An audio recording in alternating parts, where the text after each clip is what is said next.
the previously most powerful people in the world are price takers, not price makers. It's financial warfare. They need an excuse to default in Europe and then consolidate all the debt under the rubric of the ECB and the digital euro and hope that they blow up the American markets to leave us a smoking ruin. Bessent blew that up. And you know he blew that up because he sold euros, not dollars. Carney is trying to provoke more uncertainty by starting a trade war with the United States. And Bessent just came out yesterday and said every country that is still doing business with Iran will have its banks cut out of the dollar system. The Canadian banks are absolutely involved. What is John Ratcliffe, the CIA director, doing in Moscow right now? And that's why gold, silver, Bitcoin all exploded.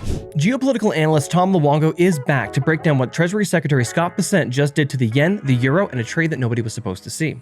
We discuss the ongoing squeeze on the European bond market, why the Iran war is shifting to an economic siege, and how Mark Carney is trying to sabotage the US.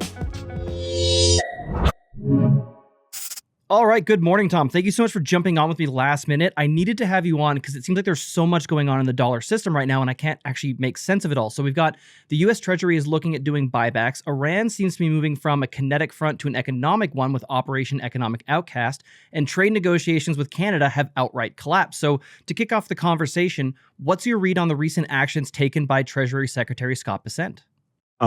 Big Gay Patton is in the house. He's running the show, and Trump is now campaigning for the midterms. And so, which is the smart thing to do, honestly, because Trump is such a divisive figure that, when you think about it from a midterm strategy perspective, Trump's job is to make sure that he turns out the base, because the base is what's going to win him the midterms. But he's not going to move the center of the electorate because they don't know what to do with him, right? So what you do then is you send Bessent and you send J.D. Vance out there to explain the strategy, because they present a much different figure. They present a much different persona, right? And they give a much different character to the administration. So that's the one thing. Now, as far as all the things you just noted, that's an entire podcast worth of things to talk about. Well, let's start with the basic stuff. Yes, you're correct in identifying that Scott Bessent is now in charge of the Iran operation. So the War Department and the State Department did their job, right? The War Department went in and effectively wiped out all of Iran's ability to threaten global trade, right? The State Department tried their best to negotiate with, or to identify who they can negotiate with in Iran. And clearly we didn't degrade enough of the IRGC's control over Iranian politics to actually get to any kind of deal. So Trump then said, all right, we're in siege mode. Scott, you're up.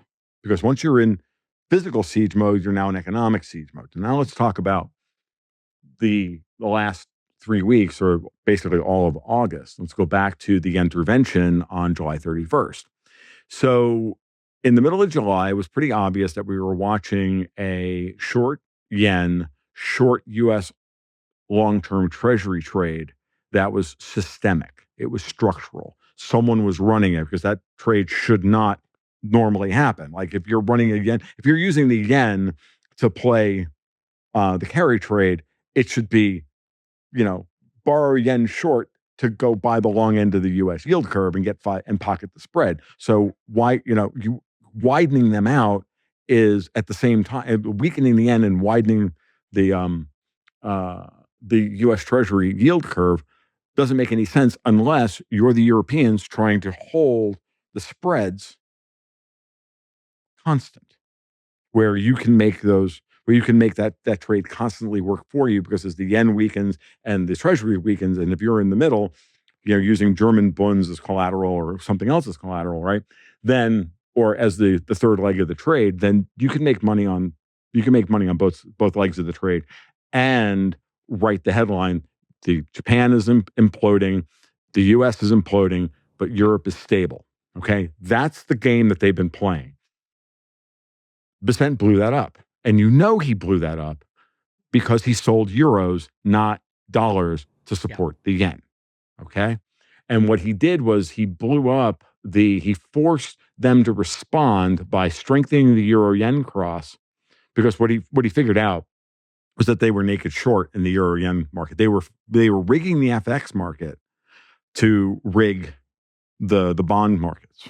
And I think what Bessent realized is that they were naked short, or they weren't unhedged short in this scenario. They were unhedged in the FX market. And so he could just poke the market once it started the breakout, right, to the upside, where the yen started to break above to the good new all-time low versus the dollar, 162, 163. He comes in at 164, 165 and bombs the yen. Now everybody is levered to the tits because they all just bought the breakout. If you know anything about momentum trading, you're going to, the way to make that trade stick, right, is once the breakout occurs, you buy the breakout. You don't buy, you either buy the bottom of the range while you accumulate, or if you're a momentum trader, you wait for the breakout, and then you know that you're good because you've broken the previous high or the previous low, and then you just buy the breakout and then ride the wave.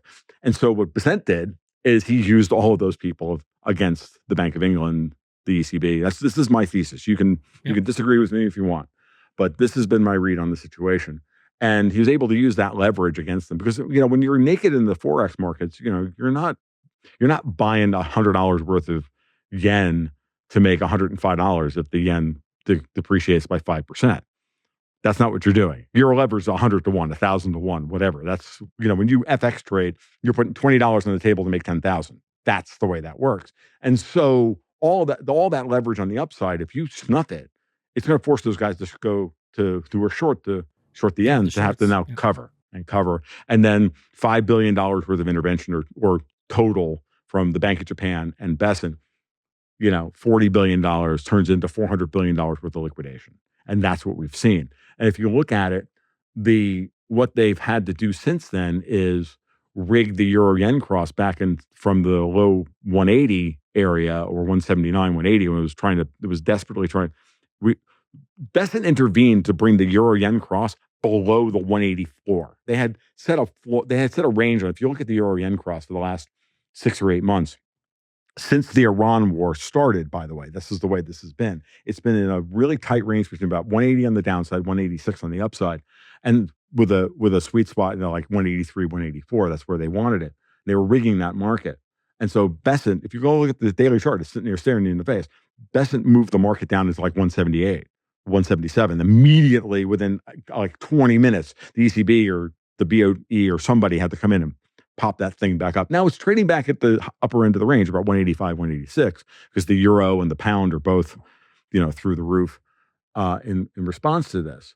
So, but the yen is still below 160. It's trading like 158, 159 to the dollar now. So there's that. Okay. Then, now here's the thing that's important. And I think this is the part I think everybody's kind of missed, is that why did, after 2 years of the yen falling versus everybody, versus the pound, versus the euro, versus the dollar, versus the Swiss franc, versus everything, why did the euro yen cross stop rising the minute Trump opened up Operation Epic Fury? Oh, I'll tell you why. Because they were using Iran loadings, oil loadings, as collateral to fuel the trade. Okay? Remember, oil on ships can be used as collateral to go buy, it can be used as collateral to put on to buy a loan, to do a thing, right? So I'm going to go buy cheap yen. I'm going to use that to rig the FX markets. I'm using the oil trade to do so. Whose oil didn't, so everybody was doing this. And then all that stopped. And then this is why I've been saying for a while, I didn't quite understand for this entire time why Trump didn't care about this, whether the Strait of Hormuz was opened or not, or what. He didn't really care, as long as the price of oil didn't get out of control. Because there's 2 things about this that you have to realize. So one, they all wanted Europe, the Bank of England, London, Iran, they all wanted $200, $250 a barrel oil. And they wanted Iran to be able to blacken the Americans' eyes and control the strait and keep oil at $200 a barrel. What would that do? Well, that would be an incredible expansion of collateral that you could use to fuel the short yen, short Treasury trade. It's like it all makes sense when you start to think like they do. Like, and the minute Trump went first, blocked it all off, and we and our War Department, our guys, literally won the war in the first 10 days, and Iran was not in charge of anything.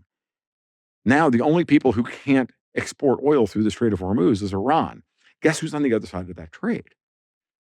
Guess who's short? Guess who's still structurally short $120 a barrel oil? All these yen carry trades, all of this stuff. So that's why they're screaming at Bessent, because they're trying now to figure out how to get out of these trades that they put on. Like, think about it. If you knew that there was going to be a fight between Iran and the United States at the end of February or early March, and you go out 4 months in time and say, if this happens, like, oil is going to be $120 a barrel. Yeah. Right? Everyone thought it was going to 150. Everybody thought it was going to 150. Everybody, except me. I hate to say it, except me. I said, nah, it's going to go up, and then it's going to drop like a rock because we're in charge of this. But everybody did. And so all those people that I said earlier, like, they bought the yen breakdown. Well, I got news for you. They also broke the oil. They also bought the oil breakout. So what did they do? They go out in the options market 4 to 6 months, possibly even, and if now you're talking state actors here, or the IRGC, or this one or that one, they're going out there 4 to 6 months out, and they're going in the options market, and they're buying oil shorts, or they're going long oil at $100 a barrel. They're buying long out of the money calls on oil at $100, thinking it's going to go to 150. And they bought these things for $1, $1.50, right? And they're thinking they're going to get $40 they're going to get $40 a contract on them. I got news for you. That's why we saw, it was so funny. I'm like, why did oil close July at literally like $100 a barrel on the Brent crude contract? It was like $99.98. Meanwhile, the front month contract was trading at 93. I covered this for all my patrons, like, because the monthly close was actually on that Friday, and I'm like, oh, well, I know exactly why, because someone was short oil at $100 a barrel. They needed to move the price of the market up so that when the contract closed, they were out flat, or they were only out $10 a barrel or whatever. Well, they've been doing the same thing coming into the end of August. Like, everything is telling you that the price of oil should be falling, and yet Brent crude kept pushing up towards $95 a barrel. I'm like, I'm still waiting for something weird to happen between now and option and the futures close on this month to get that price back up to 100. I can sense it. It's going to happen. Like, you know what I mean? And like, because it makes sense with everything else you've seen. So Bessent understands this. It was interesting. And if you don't think that he does, there was an interview that he did before he became Treasury Secretary that was making the rounds on Twitter. I don't know if you watched it or not. It's about a 45-minute interview with some limey. And he was talking about, his strategies and whatnot, and about, running Key Square, his hedge fund. And that interview will give you a very, very clear picture of who Scott Bessent is. He's like, I watch 270 markets at the same time. I have a quote screen up at the end of the day. I watch 270 markets at the end of the day, but I'm not looking at all these markets to try and figure out what they're all doing. I'm looking for anomalies.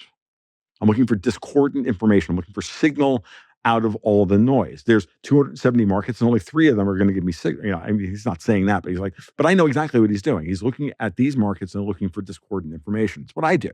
So I understand exactly what he's doing. And when he was saying that, I'm like, oh, I know exactly how that works, because that's what I do. I look at bond spreads. I look at all this stuff, looking for little peaks of signal out of all the noise. And if I can correlate those things to specific calendar events, right? Then you can go, oh, well, there was a big thing that happened on that date. And what was that thing that happened that day? And you check the news and you're like, oh, it was these things. It was the Japanese raised interest rates by this much, or they did this, or something else happened, or, there was a NATO summit, or there was a G7 summit, or something happened, right? And you just keep putting those flags on the charts, and eventually a pattern emerges. And that's how you become a good macro analyst, right? And that's what Scott was saying in that interview, is like, this is how I look for signals, so that as a macro analyst and as a macro strategist, I can figure out where I'm going to place my money, and then make big bets. And like any good strategist, what he's, any good portfolio manager, he's like, I don't have to be right about every call. I just have to be right about enough calls directionally big enough that they overwhelm the bets that don't work. If you know how to trade, if you listen to guys like Rick Rule talk about penny gold exploration stocks, he does the same thing. He's like, I buy 10 of them, hoping one hits. The other 9 go to zero, and if I get a 10 bagger on the other one, it pays for the other 9. It pays more than pays for the other 9. Well, it's the same kind of thing, right? And then when you learn that, and then from a macro investor or strategist perspective, when you hit on those big ones, even if you only have a 30 or 40% hit rate, if you hit, you're hitting big, and it's telling you what the macro picture is, which you can then incorporate as foundational to the next wave, next phase of the macroeconomic geostrategic landscape. This is, so I've learned how to do it, by hook or crook, and just over the course of time, just iterating on this and, learning. So all that's to say, that tells me that Bessent knows how to think exactly like the way I've laid out so far in my response to your question. It's like I'm laying you out a picture of, this is the way the guy operates, this is the way he thinks, and this is the way he has run his hedge fund in the past. So why wouldn't he run the Treasury Department that way? He's going to look for the break points. He's going to look for where they're vulnerable. He's going to attack where they're vulnerable, and then he's going to let the chips fall where they may. And if he's right, in watching the structure of the market, because he, again, even talked about it in an interview. He's like, I look at the structure of markets, and you go, oh, there's an anomalous thing. And then you go and you look at the structure of the market and you go, yeah, it's way on balance. We can attack that. And so the yen breakout, or the yen breakdown, right, was well telegraphed. Any idiot who's ever read a chart in their life can look at the yen chart and go, yeah, 162 would be bad. Yep. So a lot of people are going to respond to the 162 breakout certainly on a weekly close on the yen. Okay. So there we go. So that's what we do. So all of this is a long-winded way of saying, I think Bessent understood exactly what the structure of the market was at the end of July. And now he's moving into the Treasury market to let them know what's going on.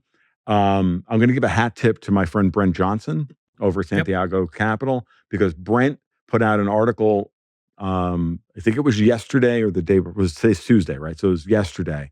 And Brent's a good guy. He gave me a gratis subscription to his Substack and to the base level of the service. And that article is excellent. It's called "He Knows Something," and it's about Scott Bessent. And it's behind the paywall, but hey man, like, it is what Brent's got to make money, right? But it was a great article because it goes through the entire structure of what he did and why when he announced last week that he was expanding the Treasury buyback thing. So now let's talk about that, because this is another piece of this puzzle. So that one, and again, I'm riffing off of Brent here. So Brent's goal was to explain why it wasn't QE, which it's not. Why it's not even money printing. It's just doing and there are other people who've discussed the same thing. I know that Daniel DiMartino Booth has discussed this way, and other people have written extensively about it. Whereas everybody else wants to go way histrionic on this, but the market reacted strongly to this. So what happened? What did he actually do? So the Treasury reverse auction facility that's been in place for God knows how long, all he did was he took the long end of the curve and that facility from the 10, the 20, and the 30 year, the 10-20 spread and the 20-30 spread, and said, look, I can buy up to $4 billion now as opposed to $2 billion. Now, here's the interesting part about it that no one talked about, but Brent did, and he mentioned it. And again, I'm going to give him mad props for this, because all he did was illuminate a fact. And here's the fact. And everything in the 10-year and below market was already at $4 billion. So all Bessent did was normalize this entire program across the entire yield curve. Now, interesting that you say that, right? Because what does that imply? Well, it implies that we know that the everything longer than the 10-year is a much lower liquidity environment. right? Yep. There's not as many 30s running around. There's certainly not any 20s running around, right? So there's not a lot of liquidity out there. There's a lot of demand for it, but there's not a lot of supply. So then, what he's saying is, look, it's my job as Treasury Secretary. Think of him now as the CFO of a company, and you've got a whole bunch of debt that you got to manage. You're going to manage the balance sheet of your company to manage the term structure of your cap table. Like, this is not rocket science. This is just basic, everyday CFO stuff. It's not 4D chess. It's not grand strategy. It's not. It's just a thing you do. So by doing this, all he's saying is, I'm going to ensure that I'm going to have the same amount of liquidity available to move the volume average maturity of the US yield curve to where I want it, when I want it. And I'm going to then signal, by doing this, what he did was he signaled strongly to the fixed income market, hey, don't worry. I understand that 5.25% has you worried. Because again, 5.25% is another one of these trigger points. Just like 4.75 on the US 10-year, 5.25 on the US 30-year. Now, what I've noticed in the past is that, I've always said to my patrons, and I've said on other podcasts, I'm like, look, central banks are not particularly sophisticated, generally speaking, not generally sophisticated buyers and sellers of and managers of their portfolio, right? And I'm leaving aside the nefarious ones. I'm leaving aside the hostile ones like the Bank of England, like the ECB. I'm just talking in general, the Bank of Thailand, okay, the Bank of Malaysia, okay? Like, they're not going to be sitting there going, should I buy US Treasuries at 521 versus 519? No, they're going to go, I'll buy a 5.25. Yep.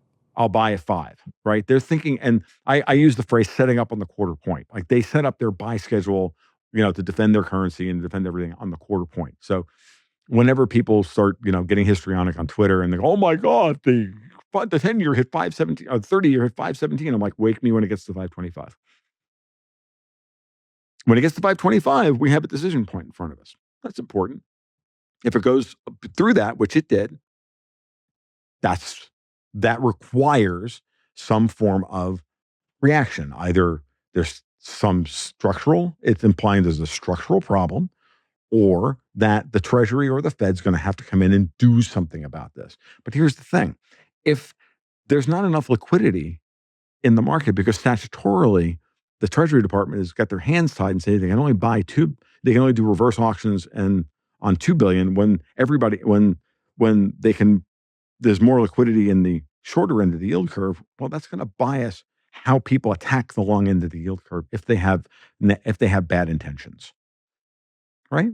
Because he can only buy back 2 billion. So if he can buy back 4 billion, now he can defend 525. Now he has more room to defend 525. And even just quickly on that, Tom, just for clarification, because you're right, this has been a signal, right? He actually hasn't done any buying back yet. It's been purely just saying the intent and setting up the possibility that he can. Am I correct in that? Mm-hmm. You absolutely are, because Nathan, it's an important point. None of this is going to even he's not even going to have the new limit in place, until November, after the midterms. This is just a signal.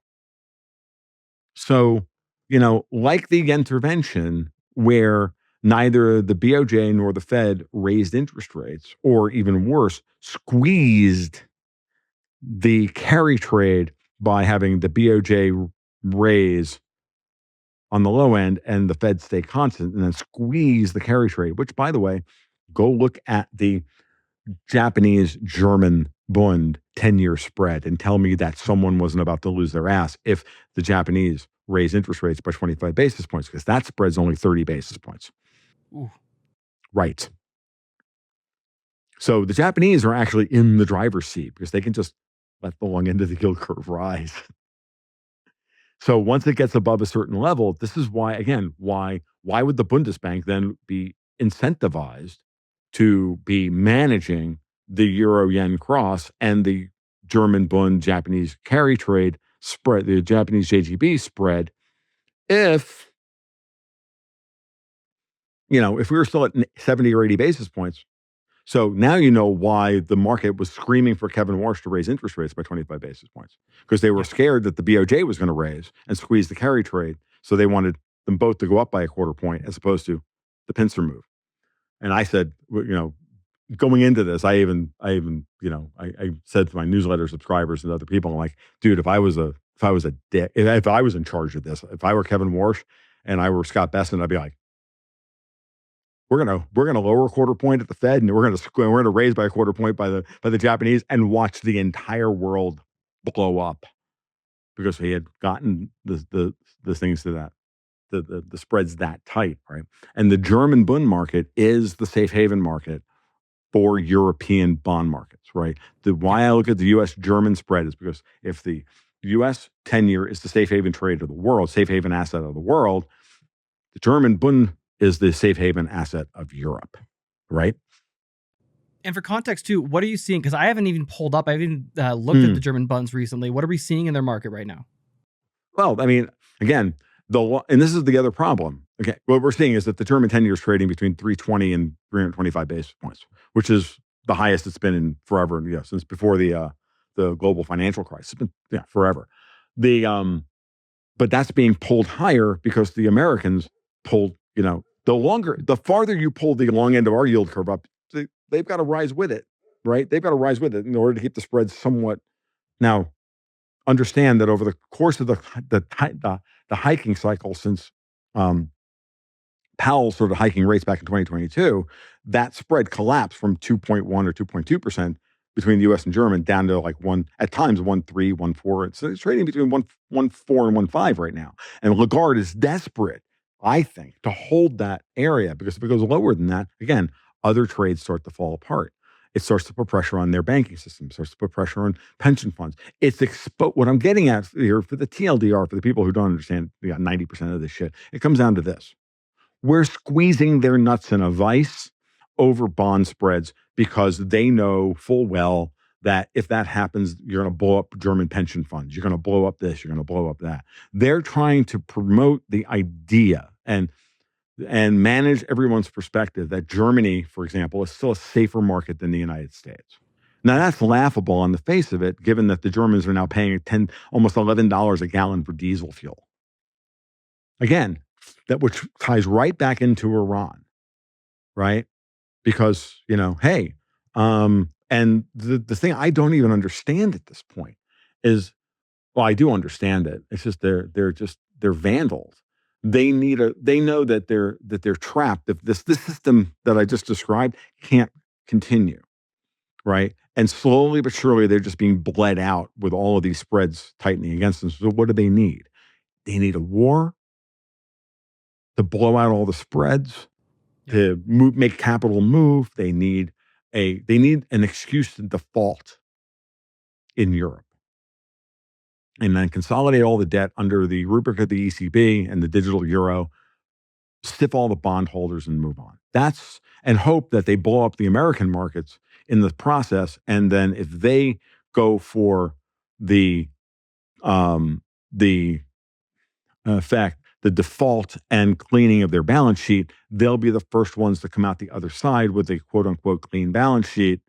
And then the money will flow back into, their markets, and they'll leave us a smoking ruin. That's their game plan, right? It's financial warfare. And the Mark Carney thing is yet another piece of that puzzle, trying to, and I don't have a full handle on this yet, but it's clear that Carney is trying to provoke in more uncertainty in the long end of our yield curve. Yep. By starting a trade war with the United States. And again, I'm not even I'm not going to sugarcoat anything here, folks. This is all shit that I've been wrestling with literally all morning since I got up at like 5 o'clock and been thinking about it all morning. I'm still wrestling with all these ideas about what this all actually means. In a couple of days, it'll probably finally gel. I'll finally get like the Rosetta Stone that, set it off for me. So yeah. One company I like pointing people to when they ask about Bitcoin mining is Abundant Mines. They were founded by Bo and Christine Turner after losing over $500,000 to broken promises in the mining industry. and they built their hosting model to remove the usual headaches. With Abundant Minds, you own your machines and keep 100% of the Bitcoin you mine. There's no revenue share, no hidden skims. Pricing is simple. One flat monthly fee covers power, parts, labor, and repairs. They also guarantee uptime. If a machine goes down, their hash rate redirect system routes hash power from their fleet so earnings don't just stop, and every machine is insured at full replacement value. Everything is hosted in the US, powered by Hydro, and mining equipment may qualify for 100% year one bonus depreciation. Learn more at abundantminds.com/sessions. As I say, the things that immediately kind of jump in and stand out to me is one, I'm thinking about the oil collateral being needed from Iran. And then I'm wondering if it's basically they want Canadian energy to be used as collateral for Europe. And then I'm thinking just about, like, if I just take the simplistic view that the yields that we're seeing is a combination of inflation expectations, growth expectations, and risk. If they're just trying to destabilize things to the north of the US just to increase the risk bucket and try and increase the yield curve. The other one I want to tag in there quickly as well too is that would you then anticipate that Warsh is going to play ball with Bessent and actually lower rates to narrow that spread? I absolutely expect Warsh to do what he needs to do. There's no air between the Treasury Department and the Federal Reserve. Someone is trying to create this idea that there is, and I'm telling you, there absolutely is not. Warsh at Jackson Hole is going to be very interesting. Yeah, that's coming up here quick. Right. So Jackson Hole's is coming up, and then the September, or then the next rate, the decision is coming up, and here we go, and and then we're potentially off to the races. So listen to Warsh very carefully. I can tell you, I think there is continuity between them in that Warsh ended forward guidance. Yep. Hey, man, we're not telling you what we're going to do next. Ueda at the BOJ has become a guy who's not really telling the markets what he's going to do. He's doing it less and less and less. And then Bessent went out there and sold euros and didn't tell anybody.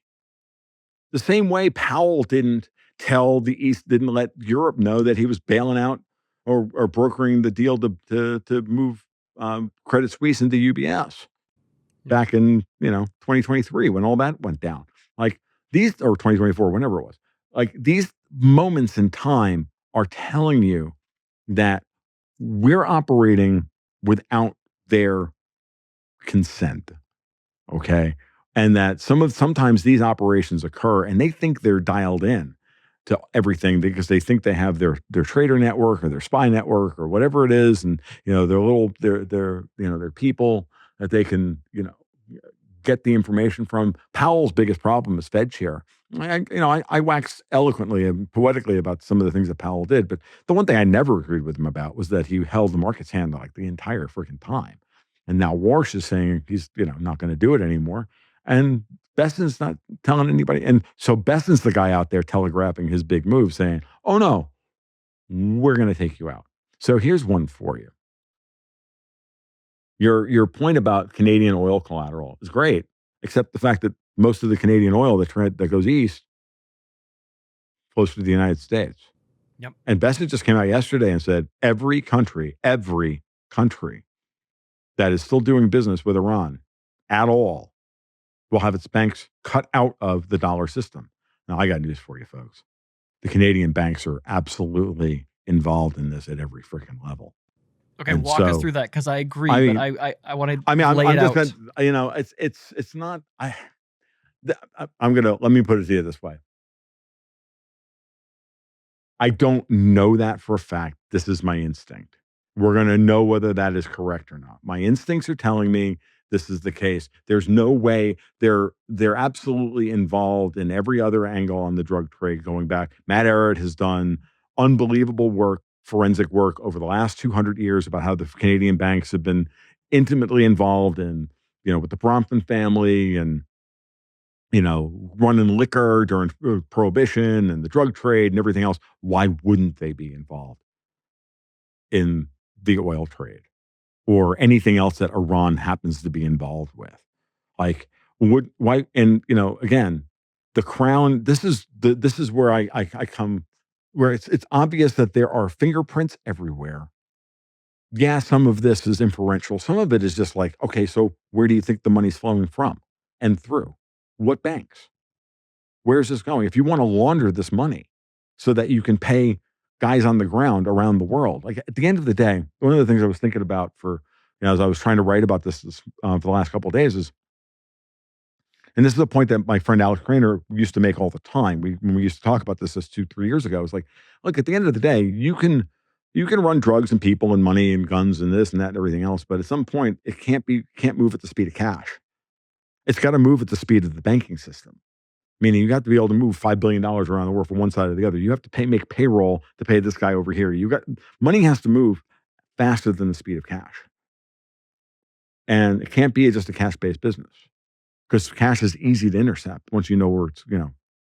So it's got to get laundered through the banking system.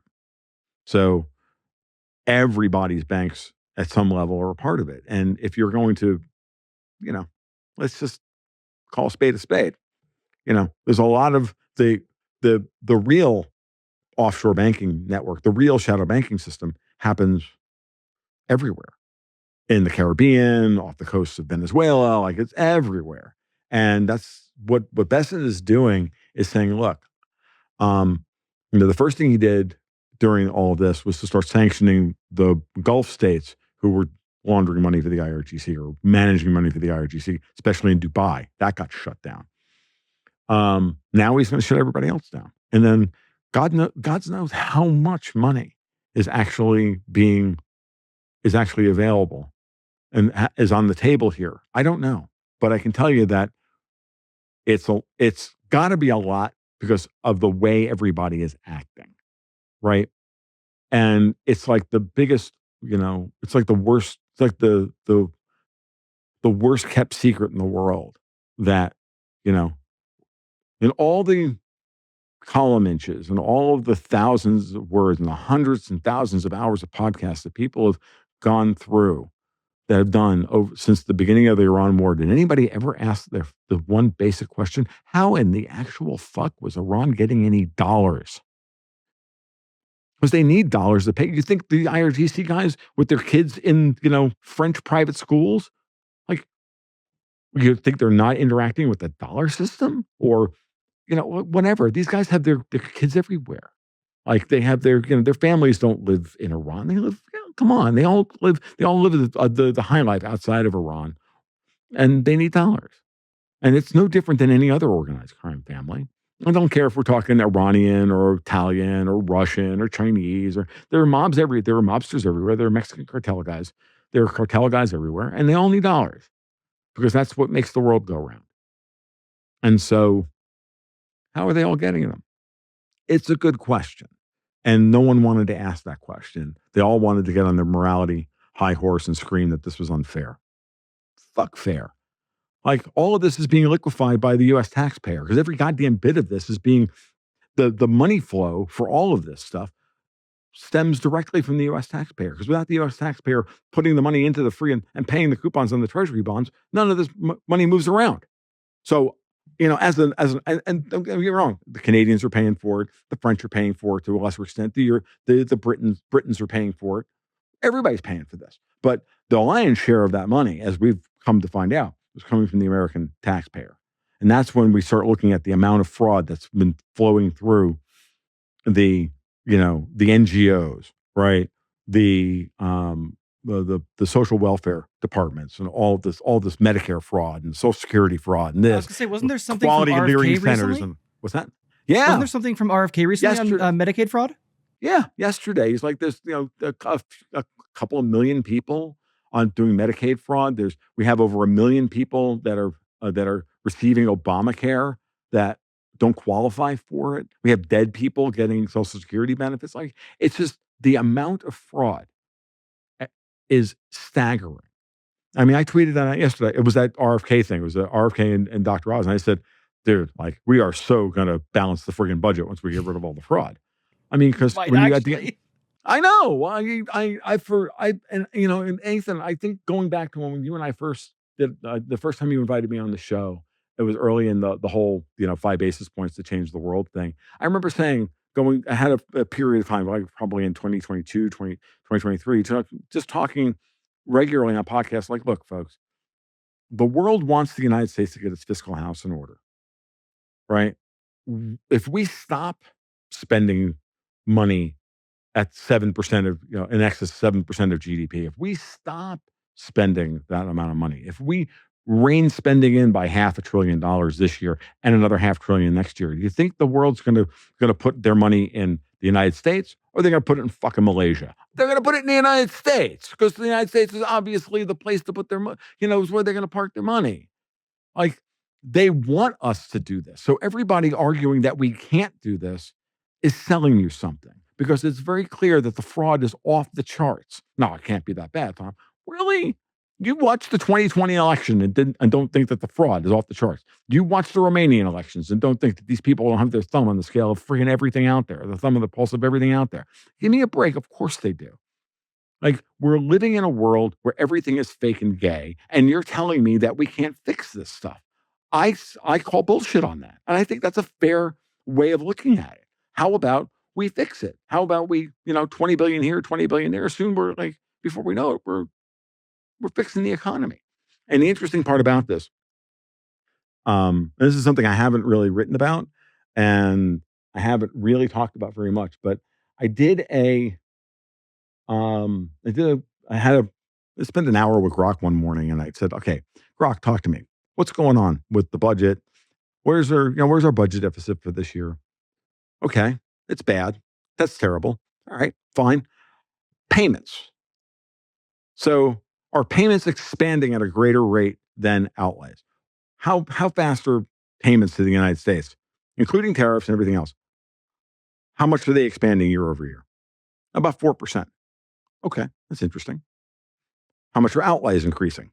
About 3%. Oh, well, isn't that interesting? So the rate of growth of payments to the American government versus the amount of money that the government is spending is growing by 33%. It's, relatively speaking, one is growing 33% faster than the other. Correct? $4 in and $4 more in, but only $3 more going out. Huh. Yep. So guess what? That means that the budget deficit is going to go down. So then I said, do some budget projections for me. Imagine, I think we can probably assume a 5% reduction in fraud year over year. I think that's fair. Like, there's $2 trillion. Let's say there's $2 trillion worth of fraud. We can get 5% of that gone. What is that? $100 billion. You think we can't trim $100 billion out of this government? Oh, I think we already have.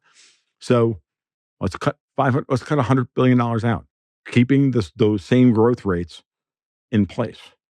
And that's not even a fair, right, assessment. Just do that. Do you know how quickly it takes by 2028, by the end of Trump's term, we would be down to less than $1 trillion a year in deficit from with the 1.8 that the Biden administration left us. That's exactly the thing I was talking about 3 years ago, saying, look, all we have to do is get that, as long as that's the rail. And if we've changed the system about how we spend the money, that mechanistically the money doesn't just get shoveled out the door. That, every 3 years, for example, you have to reapply for your Social Security disability, not have it be open-ended once you qualify for the rest of your life. Every 3 years, you got to do proof of life. Okay, well, there Seems you go. reasonable. Seems reasonable, right? Like, you want the money for the rest, you want the money, that's fine. You can get it, but you have to just show proof of life. This kind of thing is endemic across everything that the Trump administration is doing below the headlines. This is going to structurally change the way the money flows out the door. Therefore, it's pretty easy to think that that's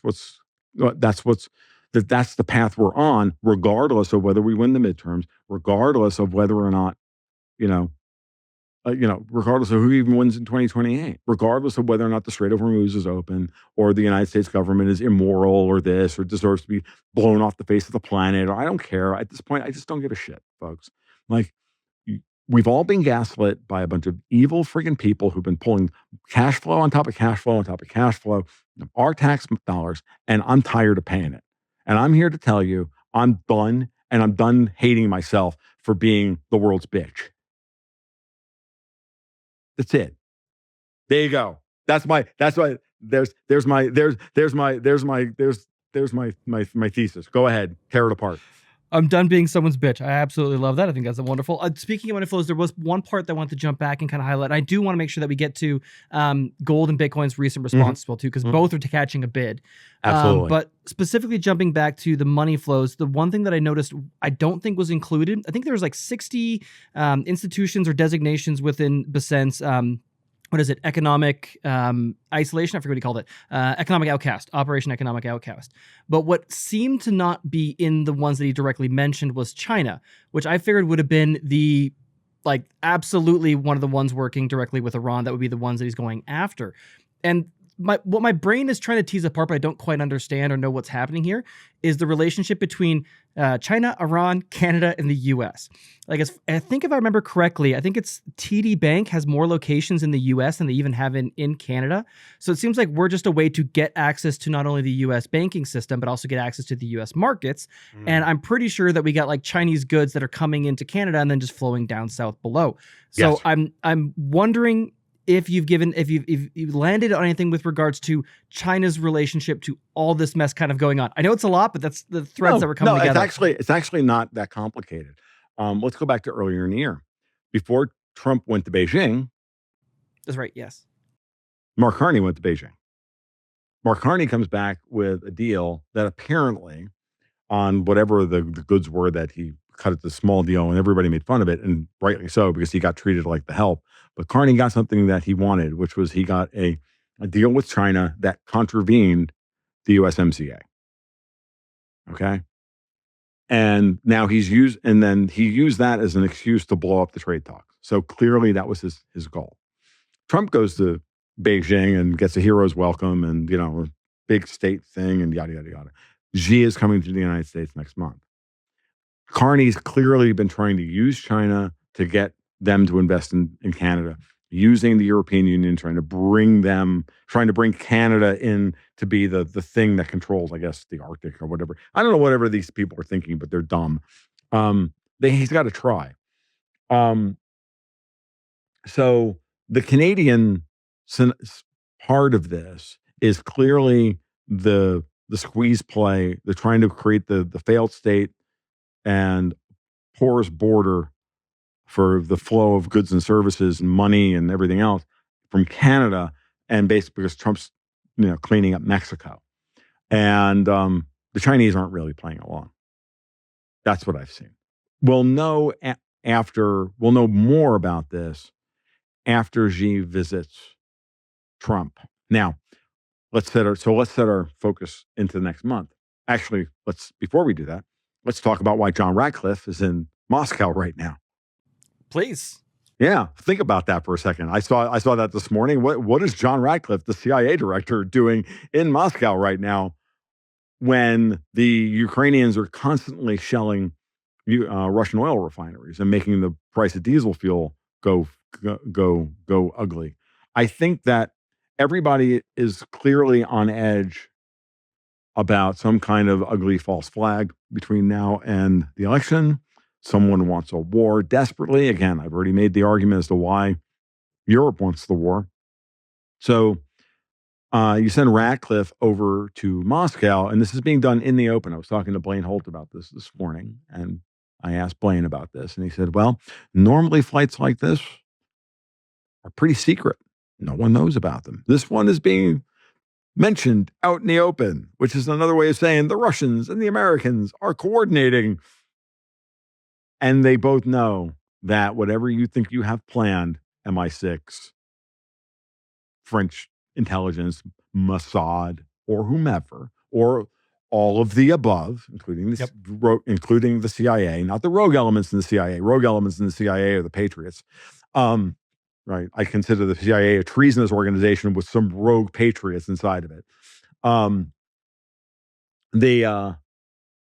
They're clearly telegraphing to the world that we know what you potentially have on tap. We're sharing. We're doing intelligence sharing. Don't worry about it. So there's the Russia angle on it. The Chinese angle, I think, is pretty obvious, because the Chinese have said boo about this. Bessent, as you noted, didn't mention any Chinese banks. Again, the Chinese banks shouldn't even be, in many ways, the Chinese banks shouldn't even be a part of this conversation anyway, right? because a lot of that cross-border trade would be done through Hong Kong, right? All right. And, whose banks are still really prominent in Hong Kong? Oh, that would be London's. Yeah. Yeah. Yeah. So, and then I was doing a little bit of preliminary work on trying to tease out what was going on inside the Hong Kong dollar and the Hong Kong markets. And because, look, it's a currency peg in this market. It's a currency peg. It could break down. And, after I looked at the TIC report last month, I noted that the Hong Kong Monetary Authority, they spent a lot of money defending the peg in June, the height of the oil crisis. Now, again, the TIC data is all 2 months in arrears, so it's like you're looking in the rearview mirror to try and figure out where you're going, which is not a particularly great, indicator of anything, but it does begin to give you the ability to do some forensic work to explain at least what we've seen and why maybe the headlines were wrong, yada, yada, yada. And at least, again, it's like everything else. It's an historical document that can only help you, maybe give you some insight into the future. So I'd say that I still believe that the whole America, Russia, China versus the EU is still real. If I'm Russia, if I'm China, I still need Trump to prove that he's winning and in charge of everything. So if I'm them, I'm hedging my bets. Yep. Right, in the markets. I have to hedge my bets. So their behavior overall is not going to be clean.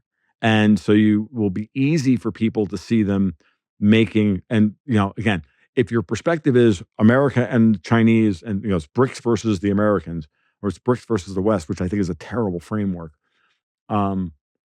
It's not that it's not real. It's just not dominant. The Chinese don't need BRICS. The Russians don't need BRICS. They don't. They needed it if the United States and Europe were in cahoots running their, British globalist playbook that we all grew up with. Then yes, BRICS is important. So continuing to use BRICS in some ways and any of those institutions and any of those, that infrastructure that they built, sure, makes sense. It's a hedge, and it's there as a backstop in case the United States collapses or, Trump loses and the United States is subsumed back into the quote unquote City of London, Davos, miasma of suck. And we lose our independence bid, basically. But if we win our independence bid, BRICS is going to become an appendage. It's going to be an anachronism. It'll still exist as kind of there'll still be Ex-Im Bank aspects of it. There'll still be some, it'll be useful to help develop Central Asia and Southeast Asia, just as means by which to get capital in there efficiently, but it won't be this great, challenge to the U.S. dollar hegemony that everybody wants to talk about. That's all bullshit. The dollar settles more trade now than it ever has, as a percentage. Like, get over it, folks. You're losing. So, and if the United States gets their way, and then this is something no one can really stop, which is we get into crypto and we get into stable coins and all of that. Sorry, folks, like, you can't tell us we can't do this. The only thing that can stop us from doing this is our own traders within our Congress. And even then, the SEC and the Treasury said, okay, you're not going to pass the Clarity Act anytime soon. We're still moving forward with digital asset regulations. And we're going to bank all this stuff. And that's why gold, silver, Bitcoin all exploded. That's part of the reason why, we saw liquidity come back into the markets overall, because basically you started seeing, look, everybody made a big deal beginning of last week. Bessent intervened in the markets and it lasted a day. And then the 30-year was back up to 525 immediately. You got 9 basis points and then he lost it in a day. Yeah, go look at it today. Yep. The 30 years trading at 517. Yep. The 10 years trading at 4. It's right back to that position it was when it dropped on the news. Exactly. And if you go ahead and look at like a weekly chart of the yield, you'll see an outside reversal to the downside. Like, I'm like looking at, it's Tuesday. A lot of trading to do this week. Anything has happened, folks. Complicated business, all of that stuff. Just, again, watch the markets. The 10 years trading at 464, 465. The Treasury, the 30 years trading at, 517. And Bessent's signal to the market was, hey, look, we're not going to let it go. There's not going to be much more downside. So maybe it gets to 5.5 in a fluke, something like that, maybe, but we're not going to a 6 handle. And if we're not going to a 6 handle, that means that the United States can then start getting control over the long end of its yield curve. And these are bits and pieces that's putting in place in order to do so. The free marketeers will all scream bloody murder. Fannie and Freddie will come back onto the market, start making a market mortgage-backed securities, and start bringing the long end of the yield curve down, and then allow Warsh to start cutting the short end if he needs to. Or, my friend Vince Launchy likes to talk about the thing to do now is to flatten the yield curve. So he thinks that Warsh is going to raise on the short end, and I'm like, no, we're going to bring the long end down. Yeah. And we're going to bring the long end down faster than we bring the short end down. But Trump's not wrong. If once the economy begins to take off, we're looking at a scenario where there's going to be a lot of credit expansion for new production that's going to get paid back and not be inflationary, and and then all of these people are in trouble. And then the only thing you have to do at that point is raise the value of the collateral, the gold, the Bitcoin, and everything else that then balances the balance sheet. Now that's a process. That is not a by the end of the year process. That's a by the end of, by the middle of the next decade process. This is a long time coming. This is a thing that's going to have to span multiple administrations, but you got to get that work done now to set those trends in motion such that, the political realities for the next generation of politicians can't stop it because the people aren't going to allow it to stop. And that's where we are. But we're going to have to go through a very tumultuous period. And it could be even a very painful period. And we're going to see a lot of people taken out on stretchers in the process. It's not going to be easy, but it's possible. And it gets more probable every day that we know that we have people in charge who see the world that way and see the path forward. They're implementing the path forward that I was talking about 3 years ago. Yep. And it's not that I didn't advise them on this. I just saw it and went, this is what I think they should do. And then amazingly, it's kind of out there happening. And because it's not that difficult once you stop focusing on debt and start focusing on the balance sheet, right? And that's what you have to, and this is, I think, a very important thing. When all the messaging, the Bitcoin people do this, the gold guys do it, we all do it. I was trained in it as well, and I had to break out of it eventually. You can't just look at one side of the balance sheet, just like Martin Armstrong's been saying for years. You can't just look at the money supply. You also have to look at the demand for money. You can look at the supply of money, but you also have to look at the demand for money. And that's the problem with the quantity theory of money, for example. And this is one of the things that a lot of people in this space don't quite grasp. They grasp some of the ideas, and that's good. But again, details matter, facts matter. You got to look at both sides. So assets, liabilities. We can do both. We can focus on the liabilities and figure out how we can raise the value of the assets in order to offset the liabilities, and then you don't give a shit. Then all that matters is, you've got a nice big balance sheet that's capable of servicing the debt, and then you can figure out how you're going to retire the debt and improve the cash flow. And that's the long-term goal. And then once you've improved the long-term cash flow of the country, then you don't need income taxes anymore. Oh, wouldn't that be delightful? Wouldn't that be absolutely great? I think that's where we're headed, Nathan. Well, it'd be we'd finally see an end to a temporary measure, so that wouldn't be. I'd be trying to move down south a lot faster if I could. Tom, I wanted to make sure that we quickly highlighted for the audience as well too. We have Xi going to the U.S. coming up here and meeting. We also have the November buybacks. I think would be probably worth watching to see how much they actually have to purchase now that they've raised the limit. Is there anything in your view that you think is really important that we keep an eye on over the next couple weeks, couple months? What's kind of top of mind? Well, I mean, the period between Labor Day and Election Day is going to be volatile.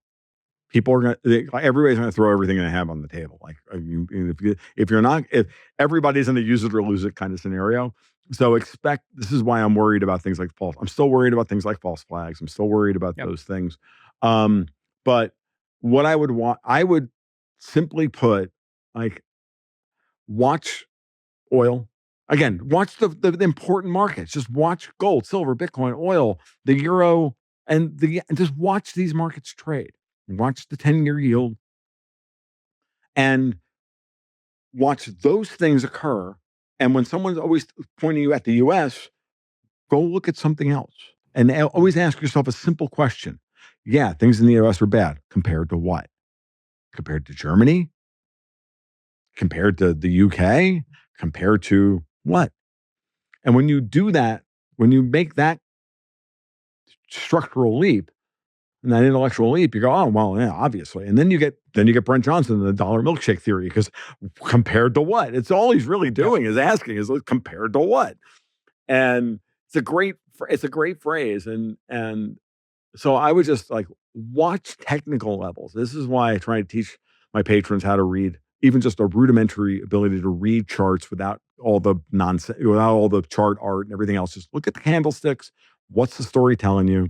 You can get deep into it, or you can have a rudimentary understanding of uptrends, downtrends, consolidations, resistance, and support. If you can understand those basic 5 things, you can do a lot with those, with that.